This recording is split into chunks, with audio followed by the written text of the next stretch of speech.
Mohsinzadeh. I'm going to create another video for the project for Engineering 151. This time I'm going to create assembly of the topic that we're going to be working on called shock assembly. We have already created the 8 parts that I'm going to show you how to assemble them correctly. Then we're going to use the technique to create exploded view. From exploded view, we're going to create a bill of materials. So we're going to transfer the exploded view to the drawing sheet, a B-size paper we're going to use. And then I'm going to show you how to create bill of materials and the balloons and so on. Okay, let's get it started, okay? So we go new, and then make sure you give the file name, and then you continue, and then you go to assembly, okay? You just click on assembly. So we have already used the part and the drawing, so we're going to be using assembly. So the radio button here is activated. It says assembly. You say OK. Then we're going to just click on assembly. And then we're going to go to the folder that I have. We call it project 1. So and this is on a desktop. And we go to project 1 here. And I have all the parts. Okay, the solid models created already. So we're going to start with a use support. So the first part we're going to bring is a use support. So this is what we have in here. And says no constraint, and just click on here. Do not worry about it, okay? Or just click check mark, okay? Check mark, and then remove all the filter except the axis display, okay? Make sure the axis display. So now you can see that this is the front view and this is the standard orientation and so on. So let's do this. Next, we're gonna bring bushing, okay, the part bushing, and you can just move this, you know, to any location you want. And sometimes I don't need to have this axis here. I'm gonna turn it off, okay? So all I need to do is just click on, it says, pay attention to this window here. It says automatics, okay? So I'm going to click on the axis of the bushing and the axis of the use support. Next, we're going to change the normal to coincident, okay? To coincident. Then we're going to just rotate them a little bit. Click on that surface, coincide that surface of the bushing coincide with the surface of the use support, okay? That's nicely is positioned there, okay? See that, because we use the alignment. We align the axis of the bushing with the axis of the use support. So it just plays perfectly and where we want it, okay? All right, so when this is done, you just say fully constrained. You just check it, okay? It's there. If you wanted to color it, it's all up to you. You just say, okay, that's the color for the bushing, or any other color. Maybe you want to use that color, okay, instead of blue. All right, so very good. We're gonna bring bushing again, another bushing. We're gonna double click, and then quickly you can just click on the axis, click on this axis, and then you go to coincident, and then we click on that surface, and then coincident, click on this surface, and nicely done, okay? All right, so that's what we have, and then we put the color in there. So perfect. Next, we're gonna bring the pivot, okay? The pivot part, and again, similarly, we're gonna do the axis alignment, okay? We align with the axis of the use support. Next, we're gonna click on coincident. We'll click on the surface of this pivot and coincide that with the surface of the bushing, okay? This is the surface right here. Perfect. So make sure that you impose another constraint called fix. If you don't do that, this part, the pivot, is going to flip. So you go to placement, you click on new constraint, and then you click on under automatics, you have a command called fix, F-I-X. So now fully constrained, okay, precisely, you know, everything is nicely done. So next, we're gonna bring a hexagonal bolt. So double click, so you have the hexagonal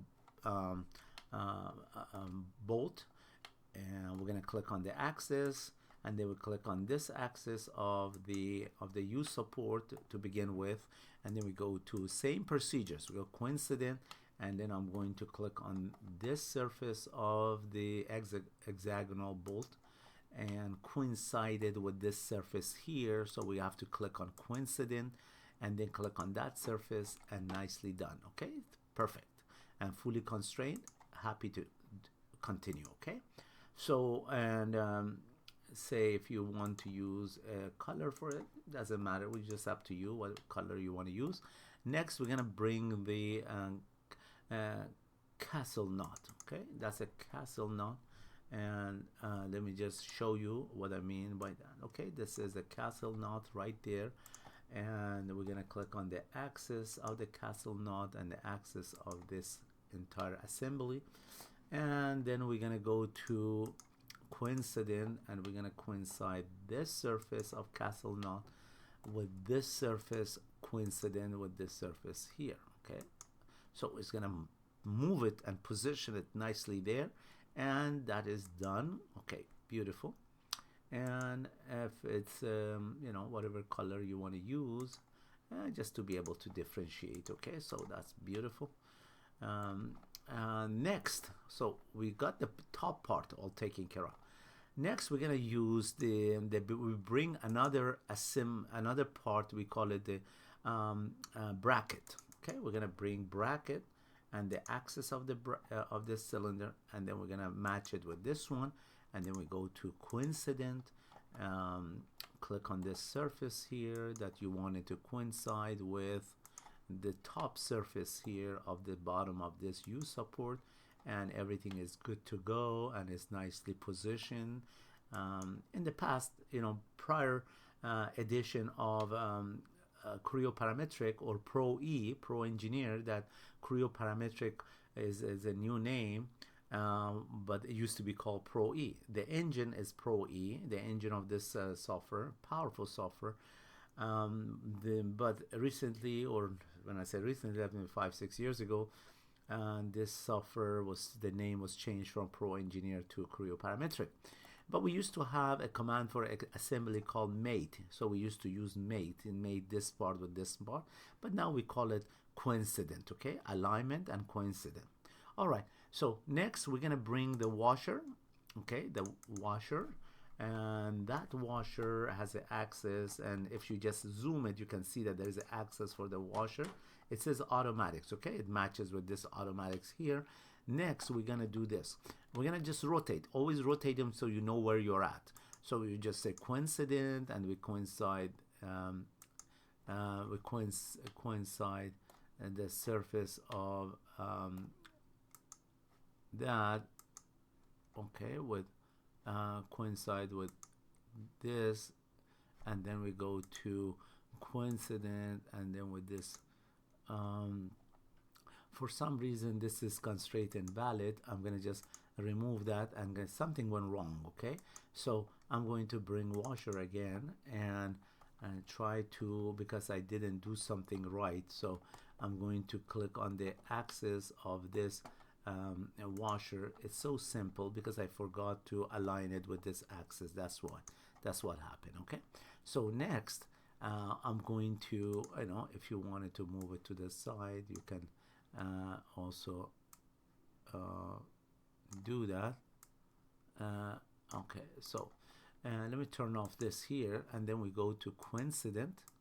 So we're gonna coincide that surface, and then coincide it with the bottom of this U support. Okay, coincide with this bottom. So nicely done, fully constrained. There we go. And if you want to differentiate in the color, you want to add colors to that, I would just say this is the color here. And okay, all right. So next we're gonna bring the last part. We call it self-locking knot. Okay, self-locking knot, and that is the axis, and align it with this axis, and then we're gonna give impose another constraint called coincident. So I'm gonna coincide. Let me just use this and move them a little bit to the side so you can see that. Okay, it's right there. So we're gonna pick the surface of this self-locking part, and then coincide it with the surface of the washer, and then you see that it's it's not sticking out, and it just it seems like went into the part. Don't worry, just click on change the orientation, okay, or reverse it. Okay, reverse it is right there. Okay, it's there, but you have to just click on reverse. Okay, so everything is good to go, and this is my front view. Perfect. And now we have done the assembly. Okay, my advice to you is to save this. Okay, go to file, save as, or save, and give a file name, and make sure that you have that, give a file name. Okay, since I don't need to save it, so my advice to you is to save that, give a file name for it. Okay, all right. So next I'm going to show you how to use exploded view. Okay, this is the command here or icon called exploded view. Some components automatically just separated from this original, assembly. Oh, make sure that the assembly is saved. You don't need to save the exploded view because exploded views is integral part of the assembly. So no need to save it again onto your folder because it's already there. So next, I'm going to use edit position. So I'm going to click on this hexagonal bolt, and then click on this part here, and then I'm going to click on the what do they call that, bushing, and I'm going to move it to the side here, and then I have the bushing also on this side here, and I'm going to move it to this side. The distance from the face of the U support and the bushing is proportionality, I say, by I. Okay, so that's it, almost the same distance. So you don't want this to be too far away or too close, so make sure that you position it nicely so that it's proportionality by I call it. Okay, all right, so this looks good.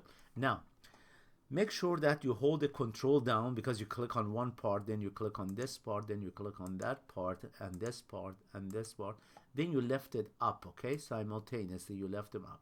Don't do it one by one, otherwise the axis of each component will not align with each other. So just simultaneously make sure you hold the control down. Okay, you hold the control down, you see that you lower it or lift it up. Okay, that's a good location, nicely done.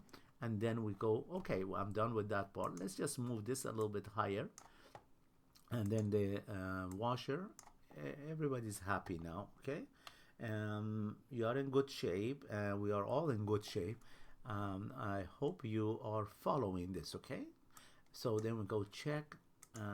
All right, and before we continue, I'm gonna show you how to save this, not the way we said file save as.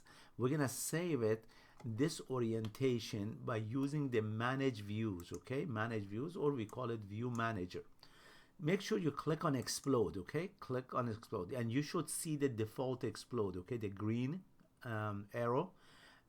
Click on edit, save it, and then here it tells you, do you want to save default explode? Yes. Do you want to update that? Yes. Every time you make any changes, you do the same thing. Okay, you follow the same procedures. All right, okay, perfect. Now that we saved it under view manager, if I click on explode view, it goes back to assembly. I wanted to see the exploded view, that's explode view. It's perfectly done, and no need to worry about anything. Next, if I wanted to add a cosmetic line, the blue line, I'm going to go to edit position, click on this line, we call it a create cosmetic offset lines, to illustrate movement of exploded component. Click on that. You see this window opens. Okay, this cosmetic offset line window. You won't be able to click on the axis. You see that it happened. Many students in the past told me that, where is the axis? I can't click on the axis. My friend, make sure that you click where it says all. Just click on this arrow. There is an axis. Okay, there's an axis. Activate this axis. When you have the axis activated, now you can see that it's gonna highlight the axis. So click on this axis. Click on the axis of the castle knot, and then you say apply. Then you click on you see the blue line. You click on this axis, and you say apply. And then you click on this axis, and this axis, you say apply. So perfect. And then click on this axis, and this axis, you say, oops, and now it says apply. Okay, and then click on sorry about that, and click on that axis, and this axis we say apply. Everybody's happy, and I'm gonna click check, and now we're gonna turn off.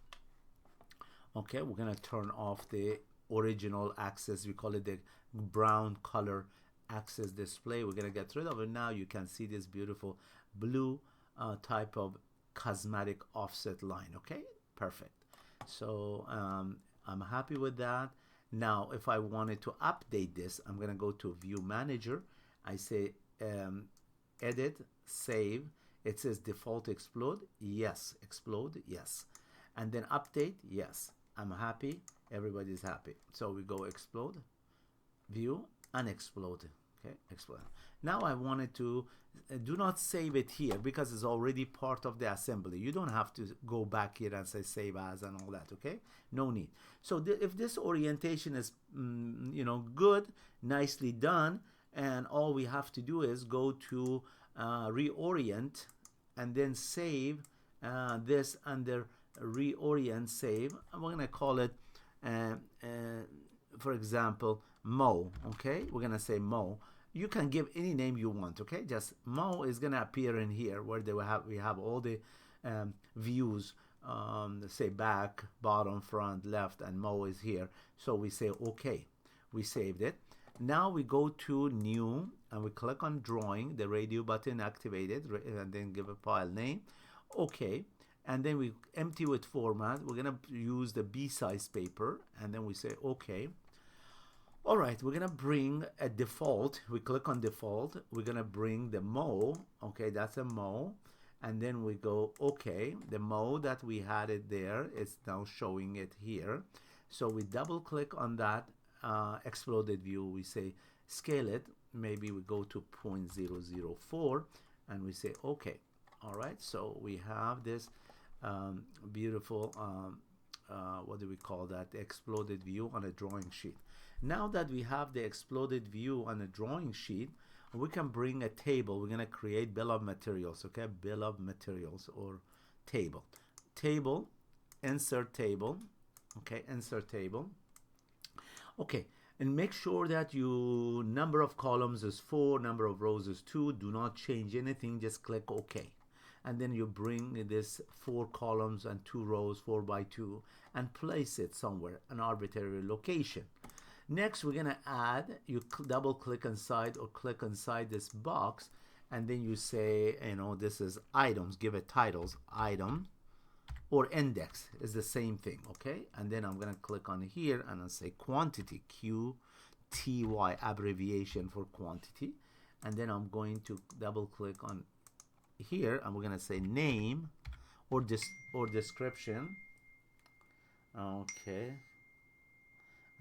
all right, so we're gonna go to if I go here and then we can just center it if you want. Okay, well, let's see, we go here. All right, oops, it seems like it doesn't want to do it, so this is a little bit of, you know, funky. It's not user friendly sometimes. Okay, it just helped. Okay, I was just being critical of this, but it worked. Okay, all right, so then we go here, we call it material. Okay, beautiful, material. Now if the width of this table is not really, you know, you need to adjust that. Make sure that you go under general, you click on table column, and then you double click in here and you change the width of the column to 0.75 or 3/4, and then we go okay. Do the same thing for the second column, you say 0.75 and okay. And then for the name, because it's a longer, we just use we're gonna enter 2.5, and for the materials we're gonna use a value of 1.5. Perfect. All right, so ready to go. Now that everything is established,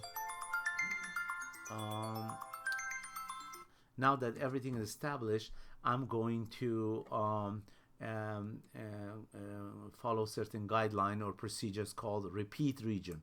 We go to repeat region, add, and then we're gonna click on the under the items one time, and you see the little circle appear here, and then you jump over the quantity under the name. You click twice, okay, once, twice. So you see little circle, and then you say done. Now the rest is easy, okay? Just follow this.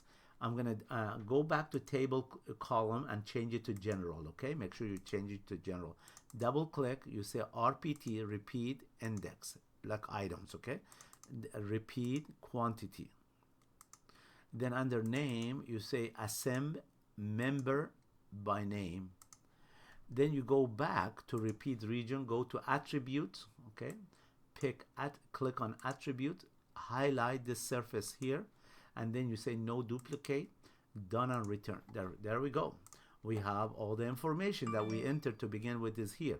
So next, you're gonna just manually you enter like the materials name, like we call it, say steel or any other. Okay, please look at the textbook, the table given for this shock assembly, and enter the proper materials name. Okay, just I'll leave it up to you to do that.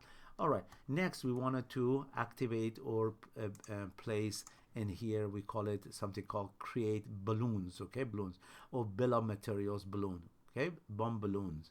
So create balloons all, and you can see that these tag or balloons are nicely placed in here, and you can just adjust it accordingly if you want it. Okay, so there we go. And then I'll leave it up to you. You know how to enter information for it in the title block, and that's it. That's all we have. So this is one sheet. We call it a exploded view with bill of materials and balloons and all that. Save this and you are ready to go. Okay, good luck. I hope you enjoyed watching this video. We'll see you in another video later on. Okay.